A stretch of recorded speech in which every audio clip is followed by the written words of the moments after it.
Hobby या career किसको चुनना चाहिए? म्यूजिक से ना मैं हमेशा बहुत इंस्पायर्ड फील करता हूँ। पेशेंस रखना है क्योंकि उससे तो आप प्यार करते हो।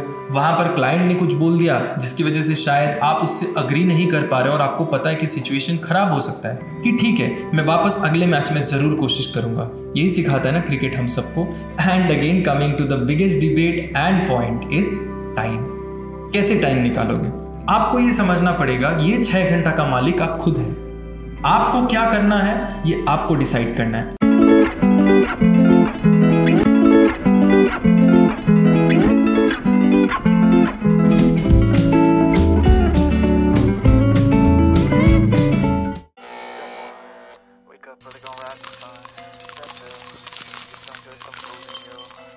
नमस्ते दोस्तों और आप सबको स्वागत है एक और एपिसोड में। और ये एपिसोड ना बहुत मज़ेदार होने वाला है क्योंकि मैं यहाँ पर बात करने वाला हूँ आप और मेरे हॉबीज़ के बारे में। चलिए, हॉबीज़ का जब बात कर रहे हैं तो आपको भी पता होना चाहिए कि मुझे क्या पसंद है, ठीक है? तो सबसे पहले बताता हूँ, मुझे ना म्यूज़िक बहुत पसंद है। मतलब मैं अगर आप लोगों के साथ शेयर कर रहा हूँ तो मैं बता सकता हूँ कि जब कॉलेज डेज में था तो मैं ना खुद वोकलिस्ट था अपने बैंड का। मैं पहले भी एक वीडियो में शेयर कर चुका हूँ। और मुझे क्रिकेट बहुत पसंद है, ये भी मैं शेयर कर चुका हूँ आप लोगों के साथ कि मुझे कभी ना कभी मन था क्रिकेटर बनना है। एंड और भी बहुत चीज़ें पसंद तो था, लेकिन ये सारे हॉबीज़ है। अब ये वीडियो का ऑलरेडी आप लोगों ने टॉपिक का नाम तो देख ही लिया है, तो मैं आप लोगों के साथ ये बताने वाला हूँ कि हॉबी या करियर किसको चुनना चाहिए, है ना? यही तो सवाल है। बहुत लोग सोचते हैं कि हॉबी चूज़ करें या करियर चूज़ करें या क्या करें। अब मेरा कहना ये है कि हॉबी करियर दोनों ही इम्पोर्टेंट है एंड दोनों को इम्पोर्टेंस मिलना चाहिए। क्यों? अब मैं आपको मैं अपने ही लाइफ से एग्जाम्पल दूंगा, जैसे मैं हर वीडियो में देने का कोशिश करता हूँ आप लोगों को। और अगर आप पहली बार मेरे चैनल में आ रहे हैं तो ज़रूर सब्सक्राइब कीजिए क्योंकि हम मोटिवेशन से लेके फिटनेस से लेके इंफोटेनमेंट से लेके बहुत चीज़ों के बारे में बात करते हैं। तो चलिए आगे बढ़ते हैं इस एपिसोड में कि करियर को चूज़ करना चाहिए या अपने हॉबी को। अब मैं बताऊँगा कि म्यूज़िक, क्रिकेट, ये जो मेरे हॉबीज़ रहा है ये मुझे कितना हेल्प किया है। सो सबसे पहला चीज़, one of the hobby is music. जैसे मैंने बोला है, म्यूज़िक ने मुझे कैसे हेल्प किया है। So when ever I am in a bad mood, आप सब भी जब भी खराब मूड में होता है गेस आप म्यूज़िक सुनते हो, चाहे वो अरिजीत सिंह हो या कोई और, आप ज़रूर सुनते हो, राइट? सो म्यूज़िक ने मुझे कैसे हेल्प किया है, सिंस मैं खुद वोकलिस्ट रहा हूँ अपने बैंड का, तो म्यूज़िक से ना मैं हमेशा बहुत इंस्पायर्ड फील करता हूँ एंड मैं कोशिश करता हूँ कि कभी ना कभी म्यूज़िक कंपोज करता रहूँ, कुछ ना कुछ लिखता रहूँ। हाँ, आगे जाके डेफिनेटली इच्छा तो है कभी ना कभी अपनी म्यूज़िक का प्रोडक्शन करने का, खुद का म्यूज़िक का, और शायद इस चैनल पे भी आ सकता है, बट मैं अभी तो नहीं कर रहा हूँ फिलहाल। बट म्यूज़िक ने मुझे बहुत हेल्प किया है। सो जैसे मैं बता रहा हूँ कि मैं जब आर्किटेक्ट बना उससे पहले जो आर्किटेक्ट का जो जर्नी है और हम लोगों का जो डिज़ाइन क्लासेस हुआ करता था उसमें बताया जाता था architecture is a frozen music. क्यों कहा जाता था? बिकॉज आप अगर देखोगे उसमें भी एक पैटर्न है, म्यूज़िक में भी एक पैटर्न है। एंड हम हमेशा अपना डिज़ाइन क्लासेस में हो, हॉस्टल जाके हो, जब अपना काम कर रहे थे, we used to always listen to music because उससे ना एक अलग लेवल का क्रिएटिविटी जनरेट होता है। एंड उसी क्रिएटिविटी को आप अगर काम में लगाओगे तो आपका डिज़ाइन भी बेटर होगा। एंड उस तरीके से मैंने देखा है कि जब मैं अपना ये जो फील्ड है कॉलेज में भी था, मैं जब भी म्यूज़िक एंड अपना डिज़ाइन को पैरेलली करता था ना तो बहुत अच्छा फील होता था, बहुत कॉन्फिडेंट फील होता था और बहुत रिलैक्स्ड फील होता था। So definitely this has help me to tell you guys कि आपको अपना हॉबी एंड अपना जो करियर है, अपना जिस पे आप काम कर रहे हो as a college goer, as a school goer, या आप अपना जॉब कर रहे हो या फिर आप कुछ और कर रहे हो, अपना बिजनेस कर रहे हो, प्लीज़ आप अपना हॉबी और करियर को साथ में कीजिए।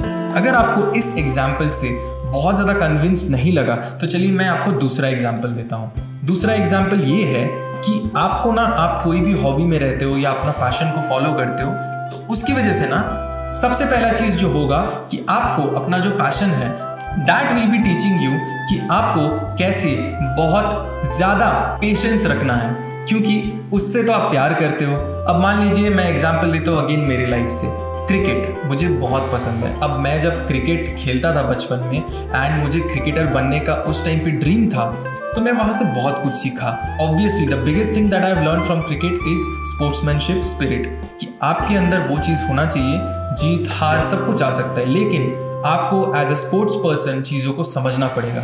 So that is number 1 that I have learn from cricket. Other than that, आपको ये कि आप कोई भी सिचुएशन हो उसको छोटे छोटे गोल्स में डिवाइड करो एंड देन आगे बढ़ो। Again I have learn from cricket. Other thing what I have learned is कि आपको कोई भी सिचुएशन हो, उस सिचुएशन को आपको एनालाइज करना है, आपको डरना नहीं है, एंड आप एंड रिजल्ट तक आपको अपना बेस्ट एफर्ट देते रहना है।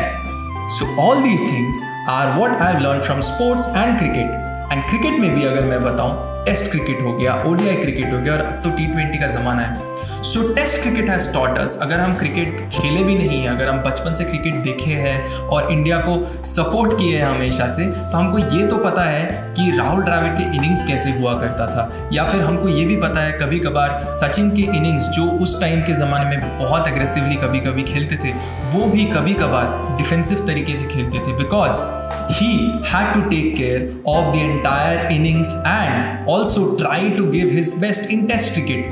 वही प्लेयर्स जब ODI में खेलते थे तो अलग तरीके से खेलते थे, एंड सेम प्लेयर्स जब वो T20 के ज़माने में भी खेले हैं तो अलग तरीके से अपना अप्रोच को चेंज किए हैं। तो again, in career and in hobbies अगर आप दोनों को बैलेंस करने की कोशिश करते हो तो आपको ये समझ में आएगा कि हॉबीज़ आपको बहुत कुछ सिखाता है जो आप अपने करियर में ला सकते हो। तो इससे मैंने क्या सीखा है, अब क्रिकेट का बात मैंने बोला है, तो क्रिकेट से मैंने ये जो सारी चीज़ें सीखा है ना, वो मैंने अपने करियर में 100% अप्लाई किया है। कभी कोई क्लाइंट को फेस कर रहे हैं, वहाँ पर क्लाइंट ने कुछ बोल दिया जिसकी वजह से शायद आप उससे अग्री नहीं कर पा रहे हो और आपको पता है कि सिचुएशन खराब हो सकता है, बट आपको वहाँ पर पेशेंट रहना है, आपको वहाँ पर ठंडे दिमाग से बात को समझना है, एनालाइज करना है, चीज़ों को छोटे पार्ट्स में ब्रेक करना है, एंड देन आपको क्लाइंट को वापस समझाने की कोशिश करना है। एंड अगर इन केस आपका लॉस भी हो जाता है, still you have to be that sportsman, you have to have that spirit within yourself कि ठीक है, मैं वापस अगले मैच में ज़रूर कोशिश करूंगा। यही सिखाता है ना क्रिकेट हम सबको, या कोई भी स्पोर्ट्स आप देख लो। सो म्यूजिक का बात बोल दिया, क्रिकेट का बात बोल दिया।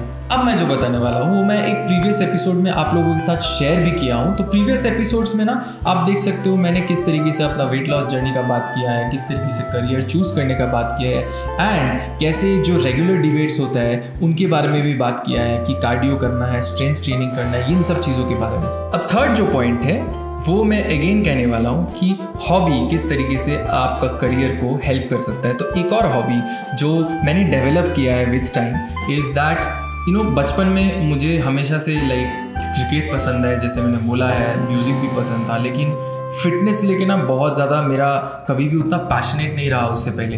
तो कॉलेज में जब थे तो पापा हमेशा कहते थे कि आपको फिटनेस पे ध्यान देना चाहिए, ये करना चाहिए। तब तो मैं समझता नहीं था, उतना नहीं समझा था इस बात को, टू बी वेरी ऑनेस्ट।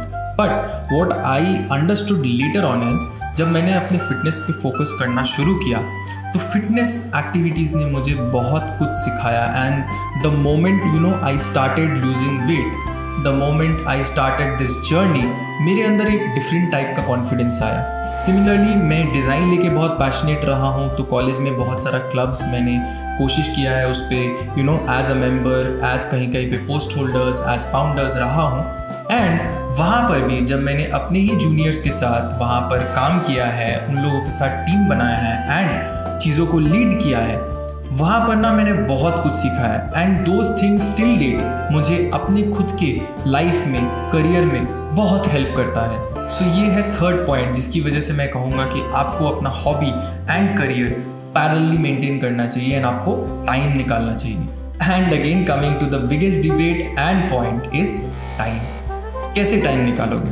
अब जैसे मैंने आपको बताया है प्रीवियस एपिसोड्स में, आप अगर नहीं देखे हो तो ज़रूर जाके देखना, जहाँ पर मैंने बोला है कि फिटनेस आपका एक इम्पॉर्टेंट एंड मैंडेटरी चीज़ है, इसको आप ऑप्शनल नहीं बना सकते हो। सिमिलरली मैं आपको कहूँगा कि hobby should not be optional, hobby should be made mandatory to be followed, even अगर आपका रूटीन बहुत हेक्टिक है, बहुत टफ है।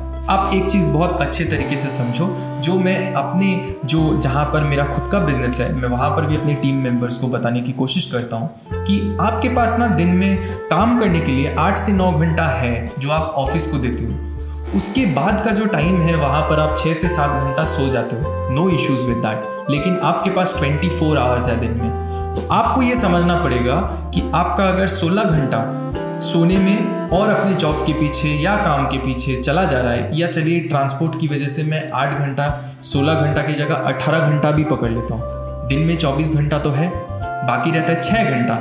आपको ये समझना पड़ेगा ये 6 घंटा का मालिक आप खुद हैं। आपको क्या करना है ये आपको डिसाइड करना है। आप उसमें से फिटनेस पे काम पे लगा सकते हो, आप उसको अपने हॉबीज़ के काम पे लगा सकते हो, या आप कुछ और भी कर सकते हो जो आपको पसंद है। चाहे उसमें आप कुछ नया चीज़ शुरू करना चाहते हो वो भी आप कर सकते हो। सो मैं यही कहूँगा कि इसकी वजह से क्या होता है, इसकी वजह से ना आपके अंदर एक डिफरेंट काइंड ऑफ कॉन्फिडेंस आता है जो आप मेन काम पे लगा सकते हो। उस काम की वजह से आप बहुत कुछ ऐसा सीखते हो, बहुत कुछ ऐसा गलत भी करते हो जिससे आप वापस सीखते हो, एंड आप अपना जो मेन काम है उस पर बहुत ज़्यादा फोकस्ड होते हो और कोशिश करते हो कि सेम मिस्टेक आप उस पर नहीं रिपीट करो। ये हो गया क्रॉस लर्निंग का तरीका। एंड और एक चीज़ जो मैं इसके साथ ऐड करने वाला हूँ इस कि आप टाइम मैनेजमेंट बहुत अच्छे तरीके से सीखोगे, क्योंकि आपको अपना जॉब भी प्यारा है, अपना बिजनेस भी प्यारा है, आपको अपना पैशन भी प्यारा है। तो आप ना इसको जब बैलेंस करना शुरू करोगे तो देखना आप काम तो करोगे पैशन की वजह से, लेकिन that will not be consuming your mind space a lot. What that will do is give you a relaxed mindset जिसमें आप प्रोडक्टिव काम करो, जिसमें आप क्रिएटिव काम करो। तो ये जो 4 पॉइंट है जो मुझे लगता है आपको कन्विंस ज़रूर थोड़ा बहुत करेगा कि आप करियर वर्सेस हॉबी मत करो, इसको करियर अलॉन्ग विथ हॉबी करो, और हॉबी को कोशिश करो मैंडेट करने का। क्योंकि जैसे मैंने आपको इस एपिसोड में बोला है कि वो जो बाकी के 6-7 घंटे रहते हैं ना, उसके मालिक आप खुद हैं। तो आप खुद सोच के देखो कि आपको क्या करना है। और ऐसे और भी कंटेंट फॉलो करने के लिए और आगे के वीडियोस देखने के लिए ज़रूर, अगर आप मेरे चैनल को सब्सक्राइब नहीं किए हो तो प्लीज़ सब्सक्राइब कर दीजिए। और ये वीडियो अगर आपको अच्छा लगा है तो प्लीज़ मेरे इस कंटेंट को एंड बाकी कंटेंट्स को भी प्लीज़ शेयर कर दीजिए विद एनीबडी रेलेवेंट। स्पेसिफिकली इस कंटेंट में आप शेयर कर सकते हो उनके साथ जिनको लगता है कि हम हॉबी परस्यू करें अपना या करियर। और अगर किसी को ऐसा मिल गया है जो अपना हॉबी को ही करियर में कन्वर्ट कर पाया है तो मैनी कॉन्ग्रेचुलेशंस। लेकिन आपको पैरेलल एक एक्टिविटी ज़रूर करना चाहिए जिसमें आपका माइंड थोड़ा रिलैक्स्ड हो, जो आपका मेन प्रोफेशनल करियर के साथ नहीं जुड़ा हुआ है।